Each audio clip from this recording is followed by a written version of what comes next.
What up everybody, and welcome to the shed. Today we're going to be doing the 50-hour service on my RockShox Super Deluxe RC3. Now I can tell you that in the 6 months that I've owned this bike, I've definitely ridden it over 50 hours and have not performed this service yet. I'm not even sure if the previous owner performed this service as well. So we're going to get in there and I'm going to show you what it looks like inside a rear shock that has been ridden hard and serviced infrequently. So let's see how it goes. So for materials, you're going to need to purchase the 50-hour service kit for your exact model of rear shock. Either buy it online or go support one of your local bike shops and buy it from them. For the next step, we're going to be removing the top and bottom bolt holding the shock to the frame of the bike. There's a little pressure on from the tire, but that should just pull right out. When I reinstall them, I'm going to be putting some Loctite on, just the ends of the thread. All right, there you have it. Oh, forgot to mention beforehand, we want to change the compression to all the way open and speed the rebound all the way up. For the next step, we have to relieve pressure in the shock and slowly but surely press down on the valve with an Allen key. Woo.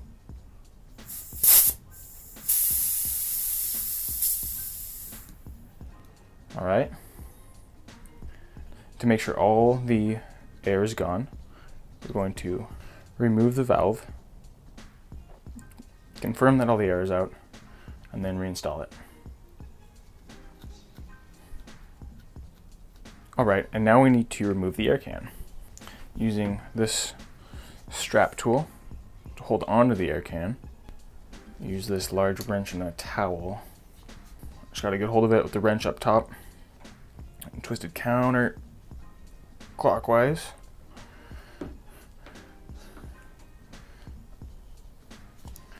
Just spinning counterclockwise. I can see that is slowly, surely coming off.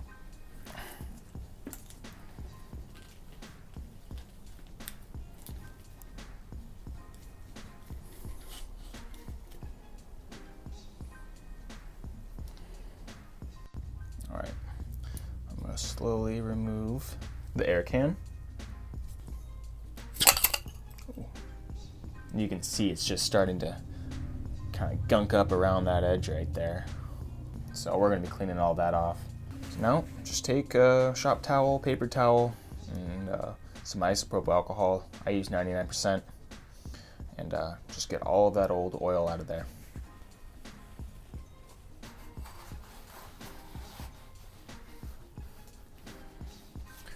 All right, so I'm just taking a little 99% isopropyl alcohol. I'm gonna clean off the threads around the air can. And then there's a very thin black O-ring on the outside of these threads that we're gonna remove. Yeah, so we remove that black O-ring. I'm just cleaning underneath it on the threads anywhere dirt could have gotten. Okay, next we're gonna flip the can over and remove this wiper seal. That's the dirty one. And this is the one that can get scratched up if you ding your stanchion and leave burrs on it. This is what it'll tear up and allow oil to leak out of your forks or even your rear shock. Next, we're gonna remove this white backup seal.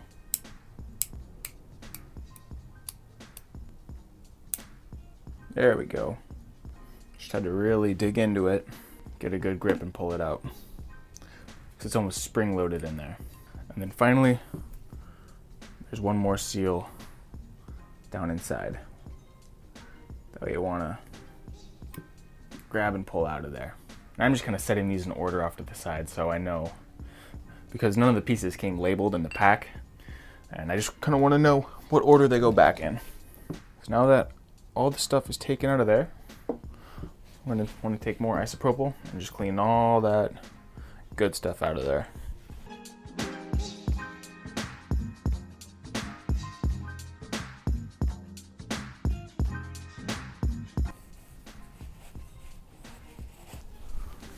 So next we're going to move over to the piston.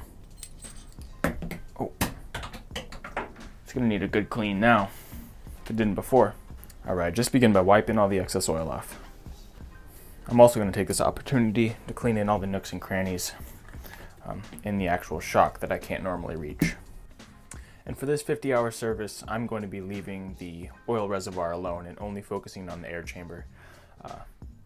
This is something you can do yourself, but I'm just going to leave that for my bike shop. Alright, next I'm going to start removing the seals. Start by removing this very bottom white one. Very gently. It's so easy to scratch this metal. Alright.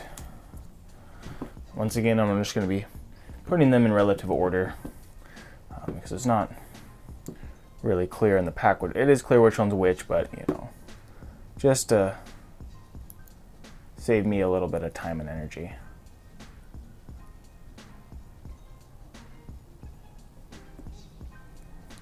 There we go. And then finally, this bigger white seal that was on top. Once again, just get in there with a rag covered in isopropyl alcohol. Alright, so to start reinstalling the seals, I'm going to start with the large rubber one first. It doesn't seem to have an up or a down, so actually I'm going to cover this in a little bit of grease first, provided in the kit. They say do it afterwards, but I kind of want to make sure it gets all on the inside and outside and in the grooves. This stuff is your friend.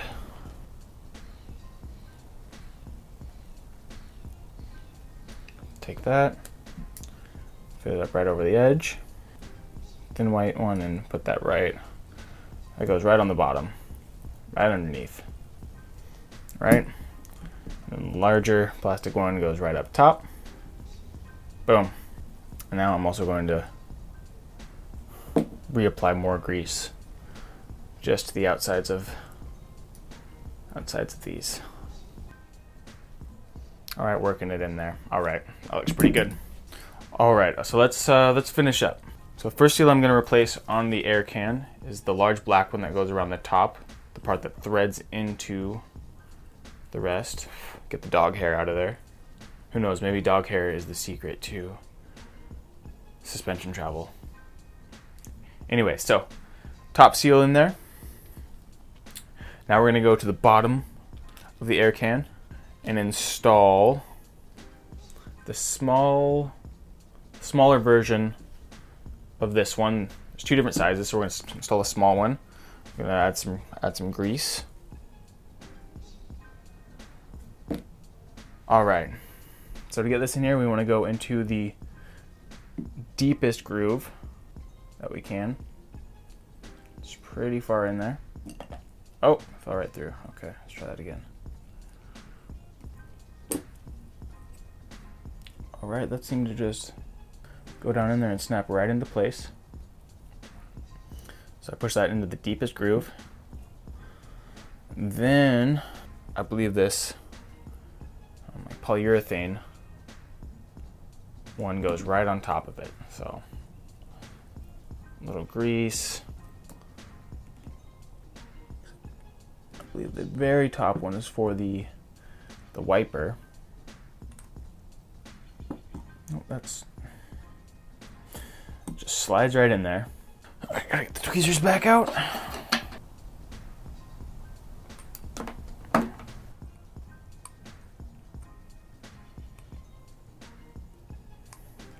All right, there we go. Yeah, that just fits right. That fits right on top of the actual rubber bushing. Finally, last but not least, grease up the wiper. Stick that right back down in there with the tall side pointing out. You can see that. All right, so after all the seals have been replaced, this spring relocated in its position, I'm going to slide the air can back on. All right, yep. So that was just a tight fit.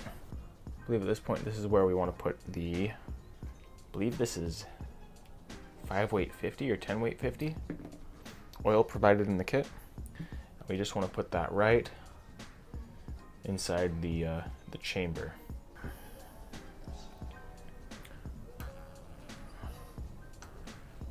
Just putting that right into the air can. So I want to note really quick that I later realized I should have spread half of the oil into the air canister before installing it onto the damper, and then the second half in the air chamber above. So I went back later, redistributed it around, ended up losing some, but I think it's okay. So don't do what I do in the video. Put half of it in the air can before installing it onto the damper, and the second half in the air chamber above, like you see me doing right here.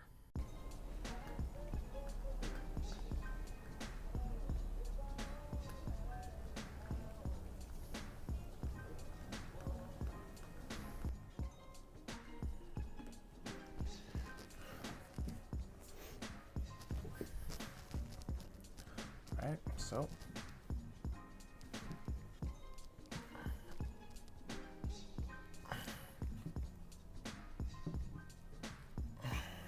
alright, so what I had to do there, I had to take it off camera for a second, and to get the air can back up to the top threads, you're really gonna have to push. Now, I can see why they recommend maybe putting this in a soft vise or something to hold on, because I had to push as hard as I can to get that air can up there, and once I got the thread started, it was easy and you can just turn it by hand. But to get it up there, it is going to be difficult. You're not doing it wrong. That is hard. You're gonna have to apply a good amount of pressure even before the air can is pressurized to push that up there and get the threads to be able to bite and then twist down. All right, so now I'm gonna get my tool. Just gonna give it a nice hold.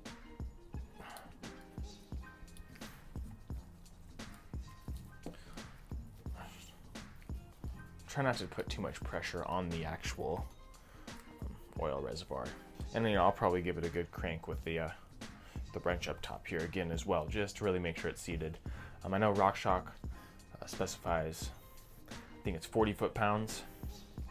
I have torque wrench around, but I don't think that's really necessary. That's just, get it nice and tight. I think that's just to make sure you don't over tighten it and don't accidentally strip the threads. And there you have it, the 50-hour service on the RockShox Super Deluxe RC3. I know this service is very similar to some of the other rear shocks made by RockShox, including the Monarch. It's a very similar procedure, possibly even easier. We're going to do my buddy's rear shock tomorrow, and I'll let you know how that goes. I heard this is a little more complicated, but honestly, it was pretty darn easy. Hopefully this video gives you some confidence to go out there and service your own shock more often than you have been doing, because they definitely need it. They go through a lot of abuse, and this is not only going to make them last longer, but perform better. All right, well, thanks for watching, and see you out there on the trails.